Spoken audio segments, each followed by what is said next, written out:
নমস্কার বন্ধুগণ, আমি ভাস্কর। আজকে আপনাদেরকে দেখাবো ওল্ড দীঘায় একটি ছোট্টর মধ্যে ভিডিও করে একটি খুব সুন্দর প্রভু জগন্নাথ দেবের মন্দির, এবং ওখানে আরও অনেক ভগবান দর্শন আছে।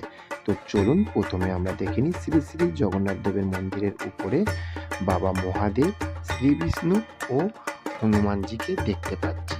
আর তারই পাশে আমরা দেখতে পাচ্ছি শ্রী রাধা ও কৃষ্ণকে এবং একটি ময়ূরকে। এবং দেখতেই পাচ্ছেন এই মন্দিরটি বাইরে দিয়ে দেখতে কতটা সুন্দর লাগছে। এইবার আমরা প্রথমে দেখব মা গঙ্গাকে। আসুন ভিতরে গিয়ে আর একটু ভালো করে জুম করে দেখাই মা গঙ্গাকে।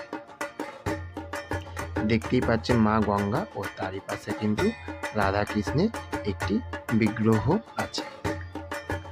এবার সেই শ্রী প্রভু জগন্নাথ দেব, বলরাম ও সুভদ্রা, এবং বিগ্রহগুলো কিন্তু খুবই সুন্দর দেখতে লাগে। আসুন এরপরে আর কি কি ভগবান আছে আমরা দেখি। সিংহ মহারাজ বসে রয়েছে। এইবার আমরা দেখব মা কালীকে। দেখুন মা শ্যামা কালী খুব সুন্দরভাবে কিন্তু এখানে পূজিত হয়। আর তারই পাশে কিন্তু রয়েছে বাবা লোকনাথকে। বাবা লোকনাথকে একটু ভালো করে আমরা দেখে নিই। দেখুন জয় বাবা লোকনাথ। আর চ্যানেলে যদি আপনারা নতুন হয়ে থাকেন তাহলে চ্যানেলটিকে কিন্তু অবশ্যই সাবস্ক্রাইব করে আমাদের পাশে থাকবেন। দেখা হচ্ছে খুব তাড়াতাড়ি নেক্সট ভিডিওতে।